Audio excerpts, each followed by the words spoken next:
Okay, let's have a look at this. Solve the equation for the specified variable. I'm looking to get to r equals, okay? What r equals? Right. Now, a bit like when you were solving those other equations with denominators, you're going to get rid of the denominator by multiplying by it, okay? So, what I'm going to do here is, if this right now is p equals a over 1 plus rt, if I multiply by 1 plus rt, okay, so multiply by that, it will cancel on this side, but I need the 1 plus rt on this side as well, okay? So, right now we've got an a left by itself on the right. I'm going to do distributive law with what's left on the left, right? Okay, so p times 1 is p. P times an rt is just a p rt, okay? And that equals a. Right, remember I'm still trying to get to this by itself. So, what shall I do, okay? Well, I would do this. Let's get rid of this. This is a positive p, so take away a p. Let's take away a p, okay? So it's gone from there. Now here we go. To get the r by itself, you would divide by, normally you'd say divide by the number next to the letter. We're dividing by letters next to the letter. So if it's multiplied by p, if I divide by a p, so I say, okay, cancel it, okay, let's divide by p on this side as well. Let's divide by a t, so that's gone, divide by a t, there's your answer. R equals a minus p over pt, okay? Again with this, don't think you can cancel these p's, alright? No. It's a minus p over pt. Right, what's the graph the function, identify the domain. Right, okay, so now notice there's no table given here, alright? There's no table, so you've got to use your own numbers, but think about it. What can you square root? There's no point using, oh, I'll try x equals 2, because what's the square root of 2? It's an awkward number, alright? So let's try this. If you're going to do your own table, you're going to be doing this. Okay, you're going to be trying, right, you're going to be trying a 0, a 1, a 4, a 9, a 16, because all of these numbers will square root. Right, what's the square root of 0? It's 0, you take away a 4, the f of x, or the y, the vertical axis, is going to be negative 4, okay? Right, when x is 1, okay, what's the square root of 1? It's 1 when you take away 4, that's negative 3. Let's do the 4. Right, the square root of 4 is 2 when you take away 4, that's negative 2. Can you see the pattern here? Okay, going up by 1 each time. Let's try the next one. When x is 9, the square root of 9 is 3. Take away 4, you get negative 1. Still the pattern. Do a 16. The square root of 16 is 0. Square root of 16 is 4. When you take away a 4, you'll get 0.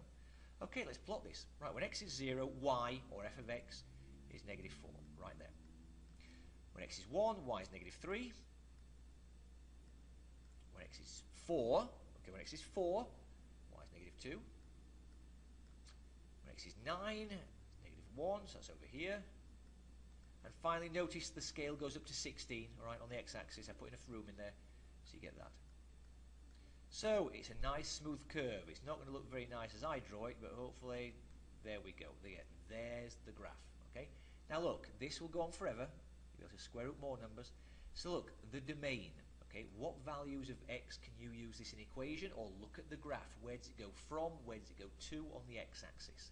It starts at 0, not at negative 4. That's a y coordinate. Okay, it starts at x is 0 and it goes on to infinity. And that's the domain for that particular graph there. Okay, just because I can see it. Let's keep on going. Right, radicals now. How do you simplify this? Okay, remember this. This means cube root of 64. The cube root of 64 is 4. Then raise it to the power 4. Okay, so I don't know what that is. What's that? 4 to the power 4. If you need to, calculators, 4 to the power 4 equals 256. Okay, so that's 256. That's how you do those. And more. Okay, let's have a look at this numerator here. What's negative 3 to the power 5? That's what you're doing first. Some students just leave the negative 3 there. Okay, look, what's negative 3 to the power 5? And no idea. So look, calculator. I'll just do 3 to the power 5 equals, it's 243. But that will be negative 243. There's 5 negatives, okay? That's negative 3 to the power 5. Now, the rule for the power rule, for your exponents here, I've got an x to the 5 over 2. I'm raising it to the power 5. Okay, there's 5 of them. This is where you multiply. Now look at that, I've put that over 1. So can you see that? That's going to be x to the, what is 5 times 5? 25 over 2. Okay, 2 times 1 on the bottom. Right, that is what you have. So again, the full answer on the numerator is negative 243 x to the 25 over 2. Because I multiplied these two numbers. Be careful. See, a lot of mistakes. Okay, the 5 is being multiplied by the other 5, the other numerators. Right, the 5 is 5 over 1. Okay, right here. Okay, the denominator is still x to the 1/7. So, remember, dividing, so you subtract exponents. I am doing this. 25 over 2, I'm subtracting 1/7. Right, common denominator. It's going to be 14, isn't it? 2 times 7. 14. Right, so from here to here, I've multiplied by 7. Do the same for the 25. You'll get 175. From here to here, I've doubled it, so double that. You'll get 2. Here's your final answer. Negative 243 still. X to the power, what's 175 take away 2? 173 over 14. Right? Looks a bit of a mess, but there you go. Okay, again. Oh, let's squeeze a few more in. Right, here we go. What can you square root? Right, you'll be able to square root the r squared. Be able to square root the x to the 4th. I can't do the 72 or the y, but the 72, go like this. Okay, here's 72. 36 times 2, alright? I'll be able to square root that. I've got an r2 in there. I'll be able to square root that. I've got a y in there. Can't do that. I've got an x4th in there. I will be able to do that. All I've done is split up the 72. Right, let's start square rooting. Square root of 36 is 6. Square root of r squared is an r. I cannot do the 2 that's left or the y that's left. What's on the bottom? What's the square root of x4th? X squared. Okay, that's the answer to question 20. Okay, more. Let's have the next one. Okay, right, we're going to change these two fractions. This is y to the, let's have a look. Right, that's going to be to the 2/3, isn't it? Y to the 2/3 all over y again, y to the 1/4. Okay, 1/4. That's what the 4th root is. Now that is you. I'm not going to continue that one because that is just you subtracting fractions. Okay, again, it's another division, so you would subtract fractions. Just write it. Close common denominator is 12. Go ahead and do that one. I'm not going to finish that one off because that's fairly straightforward. Just subtract your fractions and that will be the exponent for the y. Okay. Right, last one on this page. Again, I'm square rooting, very similar to 20. Okay, what am I square rooting? That's the one I can actually do right now. Look, the square root of x8 is x4th. It's like I've divided it. Square root, think of it as a little 2 outside. Okay. Okay, so x4 times x4 will give me x8. That's the square root of x8. Right, now I can't do a 20. I'll break it into a 4 and a 5, because that's square root of the 4. The y13, I can't divide that by 2. I can't square root it right now, but look, if I write y12 and y1, that's y13, and I will be able to square root the y12. So, what can we do? I can do that, I can do that. I still have the x4th that I did originally. I can square root of 4, it's 2. I can square root of y12, it's y6. What I can't do is the 5 and the y1, okay? And that's it. That's the answer. Okay, we're over halfway, so let's have a look. Add and subtract, or subtract and simplify. Right, okay. Now, the idea behind these is they've got a similar term. It's like if I was to say what's 2x plus 3x, you'd say 5x, okay? So therefore the common kind of idea is these x's that are common, 2x and 3x. Now these are going to have common roots. Now, 128 is 64 times 2. It's other things as well, but I can square root the 64. A 32 is 16 times 2. Again, it's other things, but I can square root the 16. And a 50 is 25 times 2. Okay? So I can square root the 25. So you can see they've all got this 2, which is going to be left behind inside the radical. So let's try this. Right, we have negative 8. Right, remember, this is not 128 anymore. It is this. I can square root the 64 to an 8, and the 2 will stay inside. Okay? So I've done that one. Right, here we go. Plus 4. Plus 4. Right, again, 32 is 16 times 2. I can square root the 16 to a 4. Just coincidence the numbers seem to be the same outside. So therefore, square root of 16, bring the 4 out. We'll leave the 2 inside the radical. And finally, plus 6. Right, okay, so I can square root of 25 to a 5. And again, the 2 will be left inside. So there's the common theme. They're all root 2's. So negative 64, a root 2, plus 16, root 2, plus 30, 6 times 5, root 2. So what's that? Negative 64. What's that? 46. Is that negative 18 root 2? Negative 18 root 2? How's that? 46. Okay, there you go. Right. Rationalize the denominator. Okay, now this means you do this. Okay. To rationalize the denominator, if we multiply the root 3x by another root 3x, we will get a 3x. That's why we do it. Okay, there you go. I've just rationalized the denominator. But don't forget, I've just made a mess of the top, the numerator, because I've got to multiply by that on the top as well.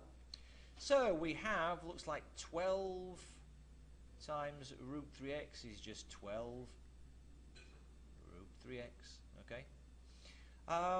Okay, so I've multiplied top and bottom by root 3x. Now I can just do this here. Look, 12 over 3. So that'll reduce to 4, still root 3x over x, okay? Remember those x's can't cancel, one's inside a square root. So that's it, just managed to reduce it slightly. Right, 25. Okay, to solve this, first of all, let's get rid of the 6 by subtracting it. Okay, both sides. So you've got this. 3x minus 1, 3x minus 1, that's a 3, equals 2. Right, here's the important thing now. This is a square root. To get rid of the square root, I'm going to square it, all right? With other questions, if you got a squared, to get rid of the square term, you'd square root it. It's like you're doing the opposite. So I'm going to square this side, which will just leave me with 3x minus 1. That's all. Nothing more complicated than that. Right, that's it. If I square this side, I'll get 4. Okay? Right, I now add a 1. The basic algebra, add 1, add 1. So 3x equals 5. Divide by the 3. The number next letter, x equals 5 over 3. There you go. Okay? Right, how about 26? Let's look at this one. It's just a FOIL, folks. It's just a FOIL, but I can see there's going to be an I squared in the result. Remember what I squared is? I squared equals negative 1. Right, let's FOIL. 21 times 7. No idea. Was that 147? Big number. 147. Okay, that's the first. Your outer is positive 21i. Your inner is negative 21i. Okay, looks like they'll cancel there. Okay, for this particular example. Now here's the last term. Look, negative 3i times positive I. At the moment, it's going to be negative 3I. Don't forget squared. A lot of students just put I there. It's an I squared. It's an I times an I. That is negative 1. Yeah, remember? So negative 3 times negative 1 will give me a positive 3. So that's what that becomes. So remember, they've cancelled. Here's your answer. 150. There's your answer. Okay, for that one. That is 150. Okay. Let's have a look at this 27. You're doing something similar to 26 to rationalise. I'm actually going to rationalise the denominator. I know it says look like a division, but you're going to be doing this to kind of rationalise the denominator. To do the division, you're going to be multiplying by the conjugate. So 2 minus 9i, there's a 2 plus 9i, okay, as the conjugate. And again, I'll have to do that to the numerator as well. Okay. So there we go. 2 plus 9i, top and bottom. Right, again, this is like doing a FOIL just like 26. Okay. Right, what's 2 times 2? It's 4.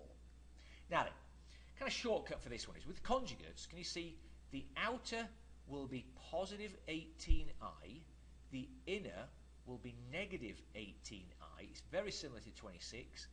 There's no i's in the middle. Positive 18i, negative 18i, gone. The only thing I really have to do is the first and the last for this particular problem. Right, what's the last? What's negative 9i times positive 9i? Negative 9i times positive 9i is negative 81i squared.